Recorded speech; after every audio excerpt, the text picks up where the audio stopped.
আসসালামু আলাইকুম। আমার নাম হচ্ছে মিম, আমার বাড়ি হচ্ছে বগুড়াতে। আমরা বেশি আমাদের ফ্যামিলিতে কেউ নাই, মানে আমি আর আমার মা শুধু। আমার বাবা স্ট্রোক করে মারা গেছে, আর বড় ভাই বিয়ে করে আলাদা বাড়িতেই থাকে, বউ নিয়ে অনেক বছর ধরে। আমাদের সাথে কোনো যোগাযোগ নেই।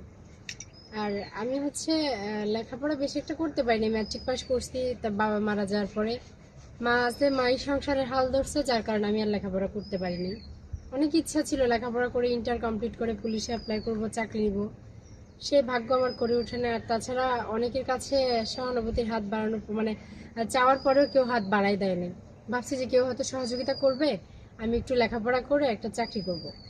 তো বিয়ের প্রস্তাব আসে, বাসায় অনেক আসে, কিন্তু সবাই টাকা পয়সা চায়। যেহেতু আমরা যে বাড়ির ভিটাটায় থাকি, ওটাতে একটু জায়গা আছে, কেউ বলে ওটা বিক্রি করে দিতে, আবার কেউ বলে 50,000 টাকা দিতে, কেউ 1.5 লাখ 2 লাখ চায়।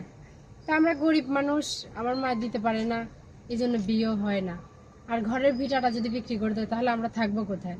এই জন্য আমার মা আমাকে মানে কারো কাছে বিয়ে দিতে পারে না টাকা পয়সার জন্য। তো এখন আমি সবার উদ্দেশ্যে বলবো যে যদি আমাকে কেউ বিয়ে করতে চায় বা আমাকে একটু লেখাপড়া করাইতে চায়, একটু সহযোগিতা করে, মোট কথা আমার প্রতি একটু সহানুভূতির হাত বাড়াই দেয়। যেমন একটা লোক বিয়ে করছে, তার ওয়াইফ চলে গেছে বা অনেক অসুস্থ, এমন আমি এটা খুলে মিলে বলি যে ওয়াইফ অসুস্থ, সে চলাফেরা করতে পারে না, হাজবেন্ড ওরা একটা বউ দরকার, সেক্ষেত্রেও যদি আমাকে বিয়ে করে, আমি একটু ভালোভাবে মোট কথা বাঁচতে চাই।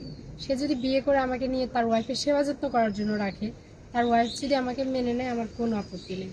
আর যদি কেউ বলে যে তোমাকে আমি লেখাপড়া করাবো, তুমি লেখাপড়া করে তোমার স্বপ্নটা পূরণ করবা, আমি সেটাতেও রাজি, কারণ আমি চাই আমার স্বপ্নটা পূরণ হোক।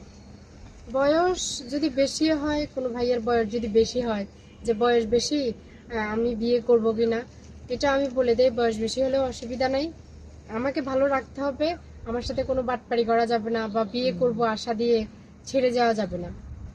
বিয়ে করতে হবে যে হ্যাঁ তোমাকে আমি বিয়ে করব, ভালো রাখবো।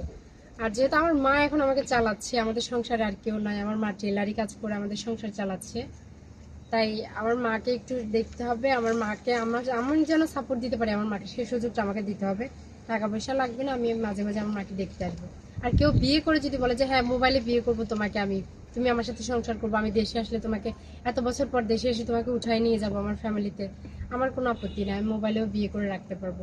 আর কোনো প্রবাসী ভাই যদি বলে যে তোমাকে বিয়ে করে আমার সাথে বাইরে নিয়ে চলে যাবো, আমি যাবো, আমার মার সাথে একটু যোগাযোগ রাখবো বা খরচ দিব, এরকম। তো বয়স কোনো ফেক্ট না, কালো বা বয়স্ক এরকম অসুবিধা নেই। শুধু আমাকে একটু সাহায্য করবে, আমার স্বপ্নটা পূরণ করবে, বা আমাকে একটা আশ্রয় দিবে। আমি একটা গরিব মেয়ে, বড় হয়েছি, চাইলে ঘরের বাইরে গিয়ে যে কোনো কাজ করতে পারি না। যে একটা কাজে ঢুকে গেলাম, অনেকে অনেক বাজে প্রস্তাব দেয়, কারণ আমার ওই যে সরলতার সুযোগ নেয়, দুর্বলতার সুযোগ নেয়, এজন্য।